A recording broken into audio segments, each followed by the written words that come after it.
नमस्कार। आज हम डिस्कस करेंगे इंपॉर्टेंट हिमाचल प्रदेश जीके के क्वेश्चन। देखिए, हिमाचल प्रदेश जीके के इंपॉर्टेंट क्वेश्चन जो है वो डिस्कस करेंगे। हर एक क्वेश्चन जो है वो इंपॉर्टेंट है और डेफिनेटली आपको आने वाले एग्जाम्स में जो है वो हेल्प मिलेगी, क्योंकि सारे के क्वेश्चन जो हैं वो एग्जाम पॉइंट ऑफ व्यू से ही डिज़ाइन किए गए हैं। और जहाँ पर भी हिमाचल जीके पूछी जाएगी, directly indirectly question definitely cover होंगे, जैसे कि पहले भी होते रहे हैं। क्वेश्चन नंबर पहला देखिए, बोलते हैं Aliratni Tibba is situated in which of the following valley. तो बोलते हैं कि अलीरथनी टिब्बा हिमाचल प्रदेश की निम्नलिखित में से किस घाटी में जो है वो स्थित है। अब ये नाम नया होगा, थोड़ा सा आपने ज़्यादा पढ़ा भी नहीं होगा। न्यूज़पेपर में इस तरह के नाम ज़्यादा आते हैं, या फिर डिटेल से अगर आप हिमाचल जी के पढ़ेंगे तब जो है वो इस तरह के नाम आपको देखने को मिलेंगे। और यही क्वेश्चन होते हैं जो एग्ज़ाम में जो है माइन्यूटली पूछे जाते हैं और गलत हो जाते हैं। देखो, ये जो अलीरथनी टिब्बा है ये डिस्ट्रिक्ट कुल्लू की मल्लाना वैली में जो है वो स्थित है। ऑप्शन बी जो है वो सही आंसर है। तो क्वेश्चन का आंसर होगा मल्लाना वैली। ये मल्लाना वैली जो है वो कहाँ पर स्थित है? डिस्ट्रिक्ट कुल्लू में स्थित है। कुल्लू में जो है ये मल्लाना वैली आती है। अब इस तरह की इंपॉर्टेंट पीक्स होगी जो एग्जाम पॉइंट ऑफ व्यू से ज़रूरी हैं, वो कौन कौन सी हैं। आपने ध्यान रखना है कि कुल्लू की ही अगर हम इंपॉर्टेंट पीक्स की बात करते हैं तो यहाँ पर जो है वो इंद्रसान पीक आती है, सोलंग पीक आती है, पिन पार्वती पीक यहाँ पर आती है, यहाँ पर जो है वो पतालसू पीक आती है, हनुमान टिब्बा जो है वो यहाँ पर आता है, वो आपने ध्यान रखना है। इसके अलावा नरसिंह टिब्बा भी है एक, नरसिंह टिब्बा चंबा में जो है वो पड़ता है। गौरी देवी का टिब्बा भी है एक, वो भी चंबा में ही जो है वो पड़ता है। और तामशार पीक है, तामशार पीक जो है ये भी चंबा में आती है। हांगरंग पीक है, हांगरंग पीक जो है ये कहाँ पर पड़ती है? ये लाहौल स्पीति में पड़ती है। मरांगला पीक है, मुरांगला पीक, ये कहाँ पर पड़ती है? ये लाहौल स्पीति में ही पड़ती है। मुल्किला पीक है, मुल्किला पीक जो है ये भी लाहौल स्पीति में पड़ती है। मनेरंग पीक हो गया, ये भी लाहौल स्पीति में पड़ती है। एक रालडांग पीक है, रालडांग पीक कहाँ पर पड़ती है? ये डिस्ट्रिक्ट किन्नौर में जो है वो पड़ती है। डिस्ट्रिक्ट किन्नौर में तो आपको पता है शिल्ला पीक भी पड़ती है, लियो पारग्युल पीक भी यहाँ पर पड़ती है। तो ये इंपॉर्टेंट पीक्स आपने अलग अलग डिस्ट्रिक्ट्स की ध्यान रखनी है। जो एक नई आपने पढ़ी उसको भी नोट करें, क्योंकि ये बहुत ज़्यादा इंपॉर्टेंट है। अगला क्वेश्चन देखते हैं क्या बोलते हैं। बोलते हैं there are two statements for each question, in the light of these two statements choose the most appropriate answer from the options given below. तो बोलते हैं कि दो ऑप्शंस आपके पास दी गई हैं, स्टेटमेंट 1 और स्टेटमेंट 2 करके। अब आपको इनमें से जो है वो एक सही बतानी है कि कौन सी है, गलत बतानी है कौन सी है, जो भी ऑप्शंस होंगी। बोलते हैं स्टेटमेंट 1 में Markanda fair held in Bilaspur every year in month of January. तो बोलते हैं कि मारकंडा मेला जो है वो बिलासपुर में लगता है और ये प्रत्येक वर्ष जो है वो जनवरी के महीने में जो है ये मेला लगता है। और दूसरी स्टेटमेंट में देखिए क्या बोलते हैं। दूसरी स्टेटमेंट में बोलते हैं कि Resta is the traditional dress of Bilaspur wear during the Markanda fair. कि रेस्ता जो है ये बिलासपुर की एक पारंपरिक पोशाक है जो मारकंडा मेले के दौरान जो है वो पहनी जाती है। दोनों स्टेटमेंट्स को जो है वो एनालाइज करेंगे डीपली। तो पहली स्टेटमेंट देखिए, मारकंडा फेयर हमने बहुत बार पढ़ा है कि बिलासपुर में होता है, बिलासपुर के जुखाड़ा के समीप जो है ये मेला होता है। मार्कंडेय ऋषि का मंदिर भी जो है वो बिलासपुर में है, परंतु यहाँ पर जो मेला होता है वो जनवरी में नहीं होता। कब होता है ये मेला? ये मेला अप्रैल के महीने में जो है वो होता है प्रत्येक वर्ष। ये आपने ध्यान रखना है कब होता है, अप्रैल के महीने में जो है ये मेला होता है। अब ठीक है, अप्रैल के महीने में ये मेला होता है। आपने क्या ध्यान रखना है यहाँ से कि मार्कंडेय ऋषि का मंदिर कहाँ पर स्थित है, तो वो भी बिलासपुर में ही स्थित है। तो पहली स्टेटमेंट आपके पास गलत हो गई, ये सही नहीं है। दूसरा बोलते हैं कि रेस्टा एक ट्रेडिशनल ड्रेस है जो कि बिलासपुर या फिर प्राचीन नाम जो इसका कहलूर था यहाँ पर पहनी जाती है मारकंडा मेला के दौरान। देखो, ये भी स्टेटमेंट गलत है। रेस्टा बिलासपुर की ट्रेडिशनल ड्रेस है ही नहीं। रेस्टा जो है वो ट्रेडिशनल ड्रेस ज़रूर है, परंतु ये जो है वो कहाँ की ट्रेडिशनल ड्रेस है? ये रोहड़ू की जो है वो ट्रेडिशनल ड्रेस है। रोहड़ू की ये ट्रेडिशनल ड्रेस है, तो ये स्टेटमेंट भी गलत हो जाती है। रोहड़ू वैली जो कि शिमला में पड़ती है वहाँ की ये ट्रेडिशनल ड्रेस है, तो दूसरी स्टेटमेंट भी गलत है। अब ऑप्शंस देखिए, ऑप्शंस में क्या सही आंसर होगा आपके पास। ऑप्शन में ऑप्शन बी सही है। Both statement 1 and statement 2 are incorrect. ये दोनों ही स्टेटमेंट्स जो हैं वो गलत दी गई हैं। मारकंडा मेला अप्रैल में लगता है और रेस्ता एक ट्रेडिशनल ड्रेस है जो रोहड़ू में जो है वो पहनी जाती है। हमने पिछले कल भी जो था वो मिशन एलाइड की सीरीज़ में ही जो था वो इम्पोर्टेंट ड्रेसेस जो था वो रिवाइज़ की थी। तो रेस्टा ड्रेस जो है ये वुमेंस के द्वारा रोहड़ू में जो है वो पहनी जाती है। और एक और ड्रेस जो हमने पढ़ी थी वो हमने पढ़ी थी चपकन। चपकन ड्रेस जो है ये भी जो है वो रोहड़ू या फिर पब्बर वैली में जो है वो महिलाओं के द्वारा जो पुरुषों के द्वारा, चपकन जो है वो पुरुषों के द्वारा जो है वो पहना जाता है। ये आपने ध्यान रखना है। चपकन हमने पिछले कल जो था वो पढ़ा था। अब चपकन भी हो गया, रेस्टा भी हो गया। बिलासपुर के कुछ इंपॉर्टेंट फेयर फेस्टिवल बड़े ही आसान हैं वैसे तो। एक तो आपने मारकंडा मेला जान लिया, अप्रैल में लगता है। नलवाड़ी मेला बिलासपुर में होता है, डब्ल्यू गोल्डस्टीन के द्वारा 1889 में स्टार्ट करवाया गया था और ये मार्च के महीने में होता है, ये आपने ध्यान रखना है। अगला क्वेश्चन देखिए, बोलते हैं in which of the following month Shishu fair held in Shashur Gompa. तो बोलते हैं कि शिशु मेला होता कहाँ पर है, ये शिशुर गोम्पा में जो है लगता है, परंतु बोलते हैं कौन से महीने में जो है ये लगता है। आपने जब भी लाहौल स्पीति के फेयर फेस्टिवल पढ़े होंगे तो शिशु मेला जो है, शिशु फेयर जो है, हमने वहाँ का ज़रूर रिवाइज़ किया है। तो देखो शिशु जो मेला है ये लाहौल स्पीति में लगता है और शिशुर मोनेस्ट्री में जो ये होता है ना, ये जून के महीने में होता है। ऑप्शन सी जो है वो सही आंसर है। अब ये जो शिशु फेयर है ना, ये एक कॉमन फेयर सेलिब्रेशन है बुद्धिस्ट के द्वारा जो की जाती है, परंतु इसका हिसाब थोड़ा सा अलग है। ये मोनेस्ट्रीज़ में जो है वो अलग अलग मंथ में मनाया जाता है। शिशुर मोनेस्ट्री में ये जून के महीने में मनाया जाता है। गैमूर मोनेस्ट्री जो है, गैमूर मोनेस्ट्री में ये जुलाई के महीने में मनाया जाता है। और एक मणि गोम्पा है, मणि गोम्पा में जो कि मणि गोम्पा ये गोंधला में पड़ता है, जहाँ पर गोंधला कैसल भी है, तो ये मणि गोम्पा में अगस्त के महीने में जो है वो लगता है। तो 3 मोनेस्ट्रीज़ में जो है वो 3 अलग अलग महीनों में जो है ये फेयर सेलिब्रेट किया जाता है। अब हम यहाँ से लाहौल स्पीति के अलग अलग फेयर फेस्टिवल जो है वो जान लेते हैं कि लाहौल स्पीति में कौन कौन से फेयर फेस्टिवल जो है होते हैं। लाहौल स्पीति में एक गोची त्यौहार जो है ये मनाया जाता है, ये इंपॉर्टेंट फेस्टिवल है। लाहौल स्पीति में हालदा फेस्टिवल मनाया जाता है। लाहौल स्पीति में जो है वो लदराचा मेला जो है वो लगता है। लाहौल स्पीति में पौरी मेला जो है वो लगता है। लाहौल स्पीति में लोसर मेला जो है वो लगता है। लोसर मेला देखो लाहौल स्पीति में भी लगता है और किन्नौर में भी जो है वो लगता है। और ये जो फुल्लैच फेस्टिवल मैं बोल रहा था, फुल्लैच फेस्टिवल किन्नौर में जो है वो लगता है, ये आपने ध्यान रखना है। तो इस तरह के इंपॉर्टेंट फेयर फेस्टिवल हैं जो लाहौल स्पीति में जो है वो प्रत्येक वर्ष मनाए जाते हैं। इंपॉर्टेंट फेयर फेस्टिवल हैं ये जो है आपने ध्यान रखने। फेयर फेस्टिवल में ही एक क्वेश्चन ये भी बन जाता है कि जो पहाड़ों का जो कुंभ है वो किस फेयर को कहा जाता है, तो वो भुंडा फेस्टिवल को कहा जाता है। भुंडा फेस्टिवल आपको पता है 12 वर्षों के बाद जो है वो आता है, ये सेलिब्रेट किया जाता है, तो ये आपने ध्यान रखना है। अगला क्वेश्चन देखिए, अगले क्वेश्चन में हमारे पास क्या पूछा जाता है। नेक्स्ट क्वेश्चन बोलते हैं यहाँ पर विच of the following pair is not correctly match. तो कुछ मंदिर हमारे पास दिए गए हैं, उनका आर्किटेक्ट स्टाइल जो है वो यहाँ पर दिया गया है। आपने बताना है कि कौन से मंदिर का आर्किटेक्ट स्टाइल करेक्टली मैच नहीं है। नरसिंह मंदिर, नरसिंह टेम्पल जो है जो कि चंबा में स्थित है, ये शिखर स्टाइल में क्या बना हुआ है। भूतनाथ मंदिर जो मंडी में स्थित है, क्या ये शिखर स्टाइल में ही बना हुआ है। मणिमहेश टेम्पल जो कि चंबा में स्थित है, क्या ये पेंट रूफ आर्किटेक्ट स्टाइल में बना हुआ है। तारना देवी मंदिर जो मंडी में स्थित है, क्या ये डोम आर्किटेक्ट स्टाइल में बना हुआ है। अब देखो हम स्टार्टिंग से पहले ऑप्शन से ही जो है वो जानते हैं हर एक फैक्ट। अब ये जो सबसे पहले दिया गया है ना नरसिंह टेम्पल जो है ये कहाँ पर स्थित है, ये चंबा में जो है वो स्थित है। और ये टेम्पल जो है वो शिखर आर्किटेक्ट स्टाइल में बना हुआ है, बिल्कुल सही बात है। चंबा के भरमौर में जो है ये स्थित है, ये आपने ध्यान रखना है। कहाँ पर, चंबा के भरमौर में जो है ये स्थित है।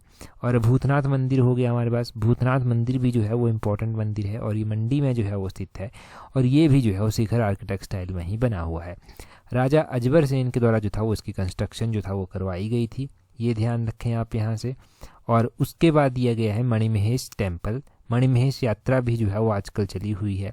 अब मणिमहेश मंदिर की अगर हम बात करते हैं ना, तो मणिमहेश मंदिर जो है ये चंबा में स्थित है, परंतु ये पेंट रूफ आर्किटेक्ट स्टाइल में नहीं बना हुआ है, ये बना हुआ है नगाड़ा आर्किटेक्ट स्टाइल में। तो ये आपने ध्यान रखना है कि नगाड़ा आर्किटेक्ट स्टाइल में जो है ये बना हुआ है। अब नगाड़ा आर्किटेक्ट स्टाइल में ये बना हुआ है, चलो ठीक है।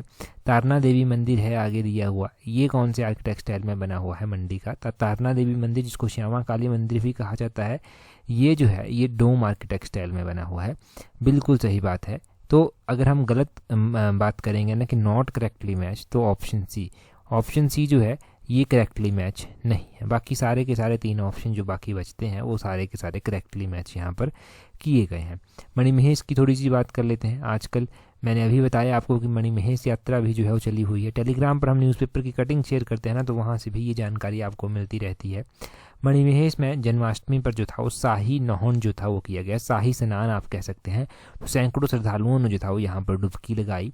अब मणिमहेश में जो ये डुबकी लगाई गई, जो शाही स्नान किया गया, पवित्र स्नान किया गया, ये कौन सी झील में जो था वो किया गया। तो ये जो था आपने ध्यान रखना है कि ये यहाँ पर डल झील पड़ती है, डल झील में जो था ये डुबकी लगाई गई। तो यहाँ पर अलग अलग हिमाचल से तो आए ही थे लोग, परंतु जम्मू कश्मीर से भी जो था वो यहाँ पर श्रद्धालु जो था वो आए थे, ये आपने ध्यान रखना है।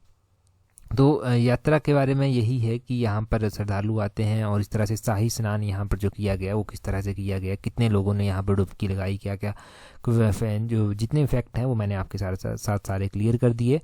अब देखते हैं हमारे पास नेक्स्ट क्वेश्चन क्या पूछा गया है। नेक्स्ट क्वेश्चन में बोलते हैं which among the following was not a famous painter of Chamba princely state. तो पेंटर्स की बात की जा रही है। बोलते हैं निम्नलिखित में से कौन सा चंबा रियासत का प्रसिद्ध चित्रकार नहीं है। अब ये भी सिनेरियो देखा गया है पब्लिक सर्विस कमीशन के एग्जाम में खास तौर पर कि पेंटर एग्जाम में बहुत बार पूछे गए हैं। अभी देखो चंबा रियासत में अगर हम बात करें प्रसिद्ध चित्रकार नहीं था तो देखो मानकू जो था वो चंबा का प्रसिद्ध चित्रकार नहीं था। ऑप्शन बी सही आंसर है। अगर हम बात करें चंबा के प्रसिद्ध चित्रकारों के बारे में तो मंगू जो था वो चंबा का प्रसिद्ध चित्रकार था। गली की बात करें तो ये भी जो था वो चंबा का प्रसिद्ध चित्रकार था। बनवारी की बात करें तो ये भी चंबा का प्रसिद्ध चित्रकार था। अब मनकू की बात की जा रही है तो मनकू जो था, मनकू किसके कार्यकाल के दौरान चित्रकार था? चित्रकार तो ये था, परंतु ये जो था वो राजा संसार चंद जो कि कांगड़ा के राजा थे उनके कार्यकाल के दौरान जो था ये चित्रकार हुआ करता था। ये आपने ध्यान रखना है कि कांगड़ा के राजा संसार चंद का ये समकालीन था। चंबा पेंटिंग की अगर हम बात करते हैं तो देखो चंबा पेंटिंग इंपॉर्टेंट पेंटिंग है और राजा उदय सिंह के कार्यकाल के दौरान जो था ये फली फूली थी। ये भी आपने ध्यान रखना है कि किसके कार्यकाल के दौरान जो था ये फली फूली थी। इसकी जो सेंट्रल थीम है वो विष्णु है और राम और कृष्ण को भी जो है वो यहाँ पर कहीं ना कहीं पर जो है इंस्क्राइब किया गया है, डिपिक्ट करती है ये पेंटिंग्स। तो ये चंबा पेंटिंग के बारे में इतना ही इम्पोर्टेंट है फिलहाल। तो अगर हम बात करते हैं ना कि अर्लीस्ट सबसे ओल्डेस्ट पेंटिंग कौन थी तो बसौली स्कूल पेंटिंग जो है ये ओल्डेस्ट मानी जाती है। ये राजा कृपाल के कार्यकाल के दौरान फली फूली थी। उसके बाद गुलेर, कांगड़ा, ये सारी पेंटिंग जो था ये पेंटिंग स्कूल जो था वो यहाँ पर आए। और क्वेश्चन ये भी बन जाता है कि कांगड़ा शैली का जन्म कहाँ से हुआ था? तो गुलेर शैली से जो था वो इसका जन्म हुआ था। गुलेर कलम से जो था वो इसका जन्म हुआ था। ये इतना ध्यान रखें। अगला क्वेश्चन देखें, बोलते हैं Luni river rises in which of the following valley. तो लूनी देखो एक सहायक नदी है हिमाचल प्रदेश में। पता होना चाहिए कि किसकी सहायक नदी है और कहाँ से कौन सी वैली में जो है ये बहती है। तो हम बात कर रहे हैं लूनी रिवर की। तो लूनी रिवर जो है ये हिमाचल प्रदेश की कांगड़ा वैली, ऑप्शन डी जो है वो सही आंसर हो जाएगा। कांगड़ा वैली से जो है वो निकलती है। अब लूनी जो है वो कांगड़ा वैली से निकलती है। चलो सही बात है कि कांगड़ा वैली से जो है ये निकलती है, परंतु एग्जैक्टली क्या इसका ओरिजिन है ये जो है वो साउदर्न स्लोप जो धौलाधार की है, धौलाधार रेंज मुख्य रूप से कांगड़ा में पड़ती है, वहाँ से जो है ये निकलती है। और फिर आगे चलकर ये नदी जो है वो कहाँ पर मिल जाती है? आगे चलकर ये ब्यास में जो है वो मिल जाती है। तो ब्यास की ये इंपॉर्टेंट सहायक नदी जो है वो बनती है। और ब्यास की बहुत सारी सहायक नदियाँ जैसे कि चक्की हो गया, गज हो गया, हरला हो गया, बनेर हो गया, लूनी हो गया, मानुनी हो गया, और कुल्लू में बात करें पार्वती, सैंज, सुकेत, तीर्थन, ये सारी जो हैं वो इम्पॉर्टेंट इसकी सहायक नदियां हैं। परंतु अभी हम सिर्फ और सिर्फ लूनी की बात कर रहे थे। तो लूनी का आपने यहाँ पर जान लिया कि ये साउदर्न स्लोप ऑफ धौलाधार से जो है वो निकलती है। धौलाधार रेंज जो है वो कांगड़ा में मुख्य रूप से पड़ती है, तो कांगड़ा वैली से ही ये निकली। और इस तरह के और भी क्वेश्चन अगर पूछे जाएं तो एक आधा क्वेश्चन तो हमने पहले भी मिशन एलाइड में 1-2-3 क्वेश्चन इस तरह के डिस्कस किए हुए हैं, परंतु ब्यास नदी के बारे में चांसेस तो बहुत कम होते हैं कि पूछ ले जाएं। परंतु अगर पूछा जाए बेसिक क्वेश्चन ब्यास के बारे में तो क्या पूछ लिया जाएगा कि कहाँ से ये निकलती है? तो रोहतांग दर्रे के समीप से जो है ये निकलती है। रोहतांग दर्रा जिसकी हाइट 13,050 फीट के आसपास है, वहाँ से ये निकलती है। उसके बाद ये मनाली, कुल्लू, मंडी, इन सारे डिस्ट्रिक्ट से जो है वो बहती है। और आपने ध्यान रखना है कि ब्यास नदी का वैदिक नाम जो है वो बिपाशा है। ब्यास नदी जो है इसका वैदिक नाम अर्जिक्या है और इसका संस्कृत नाम जो है वो विपाशा है। विपाशा और अर्जिक्या ये नाम भी आपने ध्यान रखने हैं इसके। तो इतना काफ़ी है इसके बारे में जानने के लिए। अगला क्वेश्चन देखिए जी, बोलते हैं which among the following monks stayed with Hiuen Tsang in Sirmaur. तो बोलते हैं कि निम्नलिखित में से कौन सा भिक्षु जो था वो सिरमौर में हेंतसांग के साथ जो था वो रहा था। अच्छा, अगर देखिए बात की जाती है ना चाइनीज यात्री हेंतसांग की, जब ये सिरमौर आया था, देखो जब ये हिमाचल से होकर गुजरा तो ये सिरमौर भी गया था, और जब यहाँ पर रुका था तो ये जया गुप्तम बौद्ध भिक्षु के साथ रुका था। ऑप्शन सी जया गुप्तम जो है वो सही आंसर हो जाएगा। अब चलो सही बात है कि जया गुप्तम के साथ जो है वो ये यहाँ पर आकर रुका था, परंतु हेंतसांग के बारे में कुछ और क्वेश्चन भी पूछे जा सकते हैं एग्जाम में। जैसे कि क्वेश्चन पूछा जा सकता है कि हेंतसांग ने जब विजिट किया था ना तो उस दौरान किसका कार्यकाल हुआ करता था? तो हर्षवर्धन के कार्यकाल के दौरान जो था ये आया था। ये लगभग जो था 13 साल जो था वो यहाँ इंडिया में आकर स्टे इसने किया था। और हिमाचल में भी जो था ये अलग अलग क्षेत्रों से होकर गुजरा। जब 635 AD में जो था ये हिमाचल से होकर गुजरा था, तो उस समय कांगड़ा के राजा उतीतो जो था वो हुआ करते थे। राजा उतीतो के कार्यकाल के दौरान जो था ये यहाँ से होकर गुजरा था। फिर ये सिरमौर भी जो था वो गया था। सिरमौर जब गया था तो जयागुप्तम के साथ जो था वो वहाँ पर ये रुका था। तो इतना ही क्वेश्चन है, अगर पूछ ले जाए तो यहीं से कवर हो जाएगा। और तो आप ये भी ज़रूर ध्यान रखें कि ये जो हेन सांग था ये कहाँ का यात्री था, चाइना का यात्री था, और हर्षवर्धन के कार्यकाल के दौरान जो था ये आया था। चलो हिस्ट्री का एक क्वेश्चन मैं आपसे पूछ लेता हूँ, क्योंकि काफ़ी टाइम से आपने एंशिएंट हिस्ट्री पढ़ी भी नहीं होगी, अगर पढ़ी होंगी तो अपने लेवल पर पढ़ी होगी, हमने यहाँ पर रिवाइज नहीं की है।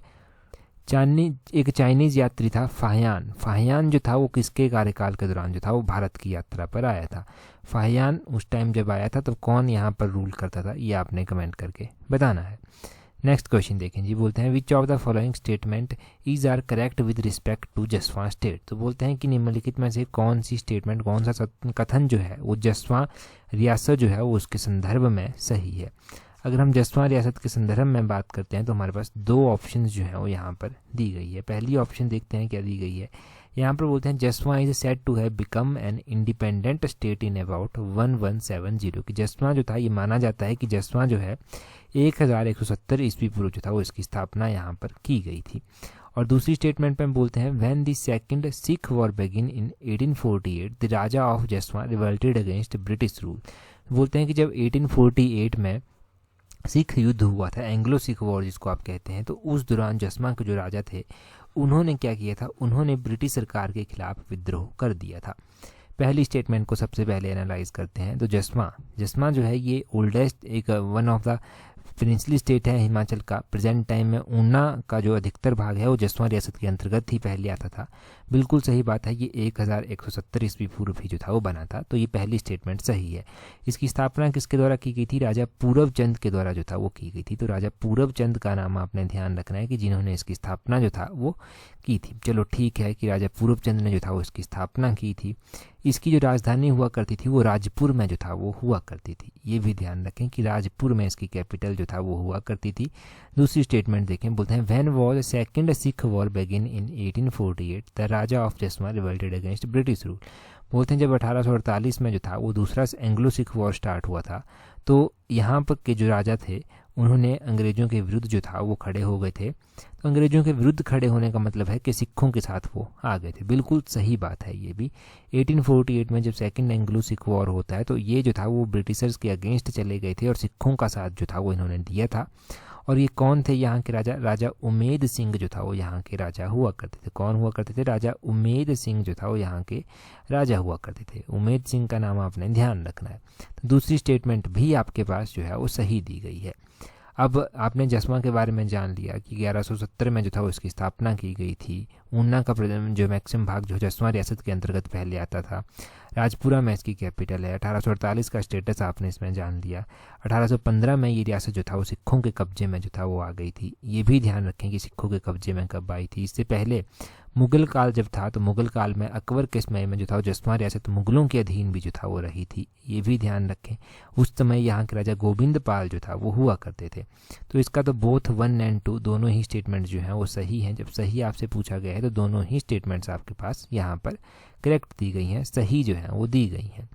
तो ये वही थोड़ी सी एक्सप्लेनेशन लिखी गई है। बोलते हैं कि सेकंड सिख वॉर जो था 1848 में स्टार्ट होता। राजा ऑफ जसवां कांगड़ा दत्तारपुर इन्होंने जो था वो ब्रिटिश सरकार के अगेंस्ट रिवल्ट किया था। तो ये भी ध्यान रखें। 2 और रियासतें जोड़ लें, जसवां के अलावा कांगड़ा की रियासत और दत्तारपुर इन्होंने ब्रिटिशर्स के खिलाफ जो था यहाँ पर खड़े ये हुए थे। अगला क्वेश्चन देखें, बोलते हैं eight which of the following place Himalayan hill state regional council session took place from 8 March two 10 March 1946। Most important question. पिछले कल तो मैंने आपको ऐसे बताया था जब हमने रिवाइज किया था कि Himalayan hill state regional council की स्थापना हुई, कब हुई, उसके बारे में थोड़ा सा हमने जाना था। आज बोलते हैं कि निम्नलिखित में से किस स्थान पर Himalayan hill state regional council का सत्र 8 मार्च से 10 मार्च 1946 तक हुआ था। तो ये सत्र आपको पता होना चाहिए कहाँ पर हुआ था, क्योंकि ये सेशन इंपॉर्टेंट है। ये इस तरह के क्वेश्चन एग्जाम में बन सकते हैं। एक्सपेक्टेड है कि स्टेटमेंट बेस्ड बन जाएंगे, अगर स्टेटमेंट बेस्ड नहीं बने तो डायरेक्टली पूछ लिए जाएंगे। तो ये सेशन जो था वो कहाँ पर हुआ था, ये मंडी में जो था वो हुआ था। मंडी, इसका ऑप्शन ए जो है वो सही आंसर आ जाएगा। यहाँ से अगर हम थोड़ा सा डिटेल से जानते हैं तो क्या क्या कॉन्सेप्ट आपके क्लियर होंगे। पहला कॉन्सेप्ट आपका क्लियर होगा कि Himalayan hill state regional council की स्थापना कब हुई थी। 1946 में जो था वो इसकी स्थापना हुई थी। अब 1946 में जो था वो इसकी स्थापना हुई थी, और आपने ध्यान रखना है कि Himalayan hill state regional council का जो सत्र हुआ था 8 मार्च से लेकर 10 मार्च के बीच में 1946 को, ये कहाँ पर हुआ था, ये मंडी में हुआ था। इसमें माना जाता है 48 प्रिंसली स्टेट गढ़वाल से आए थे शिमला, उन्होंने इसको आकर अटेंड किया था। और ये जो था वो किसके द्वारा प्रिजाइड किया गया था, इसके प्रेसिडेंट कौन थे, तो J.S. ढिल्लों ये जो था वो इसके प्रेसिडेंट थे उस टाइम, इन्होंने जो था वो इसको प्रिजाइड किया था। ये भी आप ध्यान रखें कि इसको प्रिजाइड किसके द्वारा किया गया था। तो ये एनएफ है क्वेश्चन। यहाँ से इतनी 2-3 फैक्ट यहाँ से जो मैंने बताई, J.S. ढिल्लों 1946 में स्थापना हुई। ये सेशन जो था वो कब से लेकर कब हुआ था, 8 मार्च से लेकर 10 मार्च 1946 के बीच में हुआ था, मंडी में हुआ था। तो ये क्वेश्चन, ये फैक्ट जो है आप यहाँ से ध्यान रखें। अगला क्वेश्चन देखते हैं हमारे पास क्या दिया गया है। बोलते हैं Narendra Mandal a permanent consultative body of princes was set up in which year. तो बोलते हैं कि नरेंद्र मंडल राजाओं की एक स्थायी सलाहकार संस्था थी, इसकी स्थापना कब की गई थी। नरेंद्र मंडल की बात करें तो ये क्वेश्चन शायद नायब सिरदार में, एलाइड सर्विसेज में, HS में, इन एग्जाम्स में पहले पूछा जा चुका है। अब देखो ये जो है इसकी स्थापना कब की गई थी, 1921। ऑप्शन बी जो है वो सही आंसर है। नरेंद्र मंडल की स्थापना जो था वो 1921 में जो था वो की गई थी। अब नरेंद्र मंडल की स्थापना के बारे में आपने ध्यान रखना है कि और क्या क्वेश्चन जो है वो यहाँ से बन सकते हैं। एक तो 1921 में इसकी स्थापना की गई थी, ये क्वेश्चन बन जाएगा। 1921 में और क्या हुआ था, महात्मा गांधी जी के द्वारा जो था वो हिमाचल प्रदेश जो था वो विजिट किया गया था। और जब इन्होंने हिमाचल प्रदेश जो था वो यहाँ पर विजिट किया था आकर, तो आपने ध्यान रखना है कि शांति कुटीर में जो था वो महात्मा गांधी उस टाइम आकर रुके थे। और 1921 में जब ये बनाया गया तो इसके फर्स्ट चांसलर जो था वो कौन बने थे, तो फर्स्ट चांसलर जो था वो बीकानेर के जो शासक थे, रूलर ऑफ बीकानेर जो थे वो इसके जो था वो चांसलर बने थे पहले। और महाराजा गंगा सिंह जो था वो ये हुआ करते थे उस टाइम यहाँ के रूलर। ये आपने ध्यान रखना है कि इसके जो रूलर, इसके जो पहले चांसलर बने थे वो कौन बने थे। चांसलर का नाम इम्पॉर्टेंट है, 1921 इम्पॉर्टेंट है। 1921 में जब ये बना था तो उस टाइम वाइसराय कौन हुआ करते थे, तो देखो उस टाइम वाइसराय जो था वो लॉर्ड रीडिंग बने थे। लॉर्ड रीडिंग जो था वो वाइसराय ऑफ इंडिया बने थे 1921 में। 1921 से लेकर 1926 तक जो था ये वाइसराय रहे थे। ये आपने ध्यान रखना है कि लॉर्ड रीडिंग जो था वो वाइसराय बने थे 1921 में। 1926 तक जो था ये रहे थे। ये हो गया। अच्छा, यहाँ से पहले तो मैं आपसे एक हिस्ट्री का क्वेश्चन पूछ लेता हूँ। काकोरी जो रेल एक्सीडेंट हुआ था, इसको तो काकोरी ट्रेन कॉन्स्पिरेंसी कहते हैं, परंतु नाम अभी इसका चेंज भी कर दिया गया है। काकोरी ट्रेन एक्शन जो है उसका नाम रख दिया गया है। तो ये कब हुआ था, कौन से ईयर में जो था ये हुआ था, ये आपने कमेंट करके बताना है। आसान सा क्वेश्चन है, हमने हिस्ट्री में तो रिवाइज किया ही है, आपका यहाँ से हिस्ट्री का क्वेश्चन रिवाइज हो जाएगा। एक तो क्वेश्चन देखें, बोलते हैं Kibber wild life sanctuary which is largest wild life sanctuary of Himachal Pradesh established in which year. तो बोलते हैं कि किब्बर वन्य जीव अभ्यारण्य जो हिमाचल प्रदेश का सबसे बड़ा वन्य जीव अभ्यारण्य है, इसकी स्थापना किस वर्ष की गई थी। पिछले कल ही हमने मिशन एलाइड की वीडियो में डिटेल से जो था वो इसके बारे में जाना था। तो अभी आप कमेंट करके जो है बता दीजिए कि कब इसकी स्थापना की गई थी। कुछ क्वेश्चंस मैंने टेलीग्राम पर भी कल जो था वो यहाँ से क्यूज में डाले थे, तो वो भी डेफिनेटली आपने प्रैक्टिस किए होंगे, वहाँ से भी रिवीजन आपका हुआ होगा। टेलीग्राम पर अगर ज्वाइन नहीं किया है तो अपने टेलीग्राम से @allexam31 इस तरह से सर्च करना, टेलीग्राम चैनल मिल जाएगा। तो इस वीडियो में इतना ही काफ़ी है। That's all for today. Thank you very much for watching and listening it very patiently.